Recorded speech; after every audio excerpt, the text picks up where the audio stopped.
ओम श्री परमात्मने नमः। आप सभी को संगीता सुनील का प्रेम, आदर, स्नेह और छोटों को आशीष भरा हार्दिक अभिनंदन।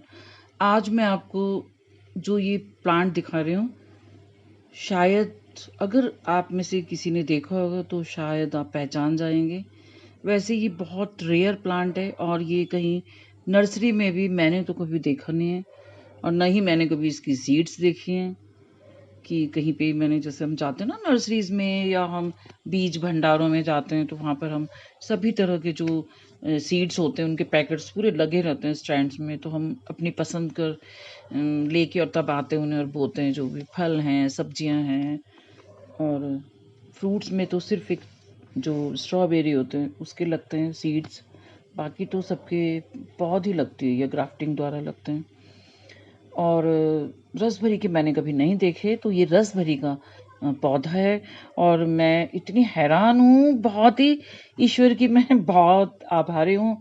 और आज यहाँ पर जो ब्रोकली लगे हुए थे तो उसको निकाला है, और कुछ लोग ब्रोकली कहते हैं, कुछ ब्रूकली कहते हैं, उच्चारण पे मत जाइएगा, अलग अलग जगह पर अलग अलग प्रोनाउंसिएशन होती है। जैसे इंग्लिश भी जो है तो अलग अलग, इंग्लैंड में अलग है और अमेरिका में अलग होते हैं उनका उच्चारण। तो खैर बात समझ में आनी चाहिए। और जब उसको हटाया है उन पौधों को तो उनकी कटिंग करके यहाँ आपको दिखेंगे भी, ये देखिए साइड में छोटी छोटी वो कटिंग करके मैंने लगा दी थी कि शायद कटिंग से लग जाएगी वो।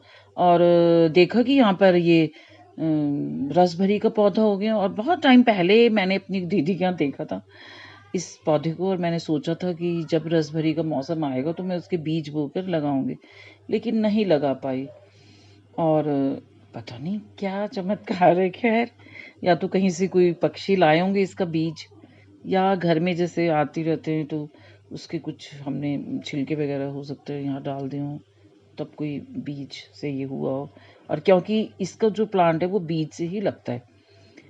और रसभरी एक संजीवनी बूटी समझ लीजिए आप इसे। ये एक ऐसा पौधा है जिससे मैं आपको बता दूं कि अगर आप लगाना चाहें, अगर आपको इसके सीड्स मिल जाएं, आजकल लग जाएंगी वो, तो ये बहुत तरह के रोगों में बहुत फायदेमंद है। पहले मैं उसके बारे में आपको बताऊं।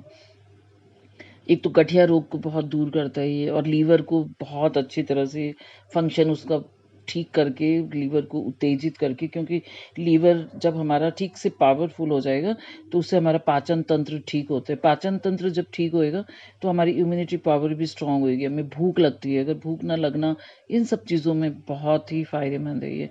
और जैसे बॉडी में अगर सफ़ेद दाग हो जाते हैं कुछ को, तो इसके पत्तों को अगर आप पीस के लगा देंगे वो ठीक होते हैं।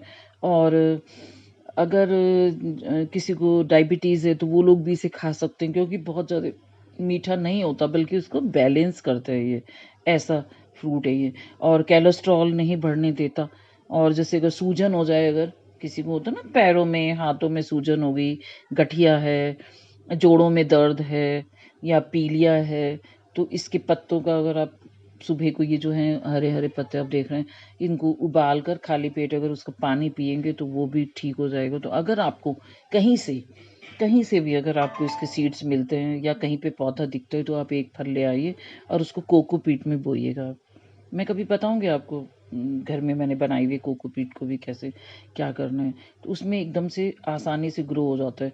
अब मैं आपको बताऊंगी कि इसके लिए टेम्परेचर कैसा चाहिए। इसका लिए, इस पौधे के लिए सही टेम्परेचर अगर आप देख लीजिए आपके शहर में कैसा है, नहीं तो आप कहीं पे ऐसी जगह इसको रखिएगा जहाँ पे थोड़ी ठंडक मिलती रहे, क्योंकि बहुत गर्मी में नहीं वो होता। 15 से 25 डिग्री सेल्सियस तक का तापमान होना चाहिए जो इसके लिए ठीक होता है। और शायद ये इसीलिए हमारे यहाँ हो गया होगा। उत्तराखंड का जो तापमान है वो लगभग ऐसे ही रहता है आजकल जून के महीने में, और जून में ही इसमें ये आती हैं, देखिए, है ना। और दूसरी क्या है इसका कि अगर आप इसको वैसे कुछ अपना इसका कहते हैं ना कि जब घर में फ्रूट लगेंगे तो आप इसे क्या क्या किस किस चीज़ में आप इसको इस्तेमाल करना चाहेंगे, तो इसका फ्रूट भी बहुत स्वादिष्ट होता है। आप इसको डायरेक्ट वैसे भी खा सकते हैं, और दूसरे इसका क्या है, आप इसके सॉस बना सकते हैं, जैम बना सकते हैं, स्क्वैश बना सकते हैं, ये चीज़ें बना सकते हैं। और इसमें क्या क्या तत्व होते हैं वो मैं आपको बता दूं। इसमें vitamin A, vitamin C, protein, calcium, और ये सब चीज़ें बहुत प्रचुर मात्रा में होती हैं, तो जिससे क्या होता है कि हमें बहुत सारी बीमारियों से हमें ये बहुत ही एक संजीवनी बूटी इसे कहा जाता है इस प्लांट को। तो अगर आपको कहीं मिले तो आप इसको फ़ौरन ले आइए। कई बार सड़कों के किनारों में भी कहीं पर लगे हुए दिख जाते हैं ऐसे पौधे, तो पहचान लीजिए कि ये रस भरी है। और ये 3 तरह की होती है रस भरी भी। तो एक तो होती है देसी रस भरी, है ना?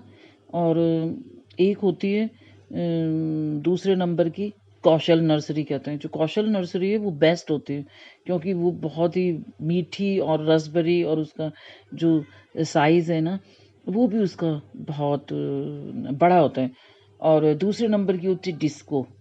तो जो डिस्को है वो खट्टी मीठी सी होती है, थोड़ी सी नारंगी, और उसका जो साइज़ होता है वो होता है 40 ग्राम से लेके 60 ग्राम तक जो होती है ना डिस्को। और दूसरी क्या होता है, इसको जब आप लगाएंगे तो आपको ये ध्यान रखना है कि पक्षी इसको खाते हैं, आकर तोड़ लेते हैं। और अभी मैं आपको दिखाऊंगी एक ये टूटी हुई भी थी इत्तेफाक से, क्योंकि मैं तो उसको नहीं, मैंने सोचा था कि मैं इसको खोल के तो दिखाऊंगी नहीं, अभी कच्ची है ये, और इत्तेफाक से देखा कि गिरी भी थी वहां पर, शायद किसी पक्षी ने गिराई होगी, कुछ चोंच वगैरह मारी होगी। तो अभी दिखाऊंगी मैं आपको लास्ट में कि उसमें कैसे, एक ना जैसे टमाटर होता है तो बहुत रस होता है, और उसमें बहुत हल्के हल्के बीज होते हैं, जैसे स्ट्रॉबेरी में होते हैं। स्ट्रॉबेरी को जब हम खाते हैं, लेकिन उसका टेस्ट अलग होता है, इसका टेस्ट अलग है, लेकिन बीज ऐसे होते हैं इसमें, बहुत बारीक बारीक, बहुत महीन बीज होते हैं। टमाटर के थोड़े मोटे होते हैं, तो इस तरह से होते हैं। और मैं आपसे कहूँगी कि आप पता करिए और इसको ज़रूर लगाइए, क्योंकि अगर कहते हैं ना कि जी है तो जहान है। अगर हमारा स्वास्थ्य अच्छा है तो तभी हमारे लिए सभी चीज़ों का फ़ायदा है। तो स्वास्थ्य का अच्छा होना बहुत ज़रूरी है, बहुत ज़रूरी है। और दूसरी क्या है कि अगर आपको लगता है कि हमारे यहाँ पे तो मौसम बहुत गर्म है या हमारा मौसम बहुत ठंडा है, तो आप अपने गार्डन में या अपने घर में ये देख लीजिए कि जहाँ पर अगर जो मेरा अनुमान है, क्योंकि मेरे यहाँ ये पहली बार लगा है, लेकिन मैं अपना अनुमान बता रही हूँ, क्योंकि ये जो अभी निकला है ना, जो ये प्लांट, यहाँ पर बहुत सारे चौलाई के पौधे लगे हुए थे, बहुत सारे प्लांट्स जिन्हें निकाल दिया है, और ब्रोकली भी लगी हुई थी। तो ब्रोकली तो लगाई थी, उसके तो हम मैंने लगाए थे, उसके पौधे लगाए थे। और जो दूसरी चौलाई है ना, चौलाई के जो पौधे हैं वो खुद उग जाते हैं गिर गिर के, तो बहुत घने हो गए थे वो। तो उनके बीच में था तो ढका हुआ था, इसका मतलब ये पार्शियल शेड में देखिए कैसे इसमें फ्रूटिंग भी हो गई है। और ये देखिए इसका जो, ये देखिए अभी तो ये ग्रीन है ना, इसका जो दिख रहा है आपको फल, और दूसरा वो देखिए थोड़ा सूखा हुआ है उसका जो कवर है।